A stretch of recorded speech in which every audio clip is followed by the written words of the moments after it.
What's up, everybody? Welcome back to Hoops in 5. Round 2 is here, and last night we got two game ones that could not have felt more different.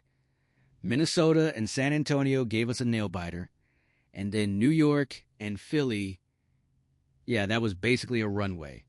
Let's break it all down. Two totally different vibes. One game comes down to the last possessions, the other one you're checking the score like, wait, is this real? Let's start in the West. Timberwolves at Spurs, Game 1, and Minnesota sneaks out with a 104-102 win. Defensive, tense, and it had a big storyline right away.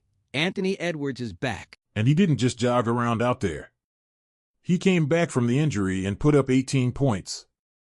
You could feel how much that changes Minnesota's ceiling, because suddenly the Spurs have to account for that downhill pressure again.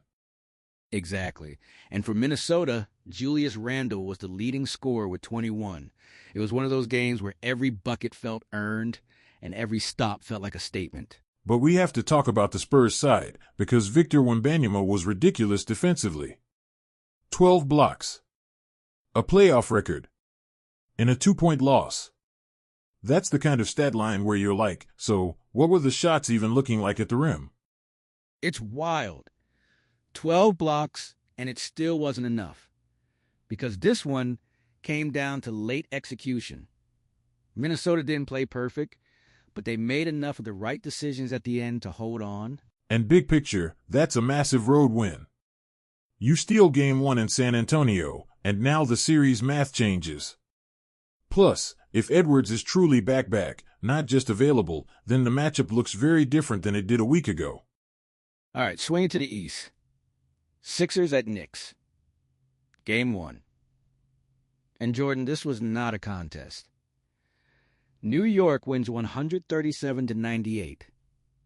That's not a bad night. That's an alarm bell. Yeah, that's a turn it off in the third quarter kind of game. The Knicks came out like they'd been waiting all week to make a point, and the Sixers looked like a team that just survived a Game 7 and left their legs in it. Jalen Brunson was in complete control. 35 points, and it felt like he was dictating everything. Pace, matchups when the run was coming, all of it. And it wasn't just Brunson. The Knicks had real support across the lineup, including Karl-Anthony Towns and OG Anunoby. It was one of those nights where New York kept stacking good possessions, and Philly couldn't stop the bleeding. Meanwhile, for Philadelphia, it was rough. Joel Embiid finishes with 14 points, and Tyrese Maxey had a tough one too. And I don't even want to overcomplicate it. This screamed fatigue. You could see it in the little things. Getting back in transition, closing out on shooters, the physicality on drives.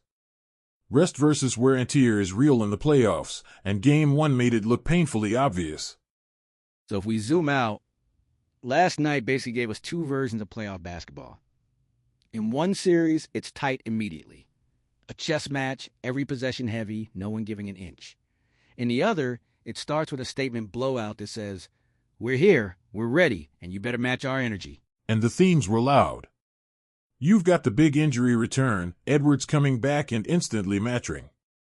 You've got the Game 7 hangover, Philly looking like they needed another couple days. And you've got early hints about who might be able to control the terms of the series. Now, Game 1 isn't the whole story.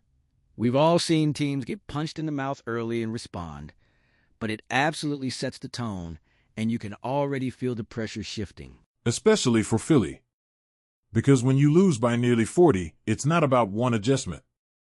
It's like, okay, what do we look like when we actually have juice? And how fast can we find it? All right, player of the night. It's Jalen Brunson. 35 points, total command, leading a Game 1 demolition.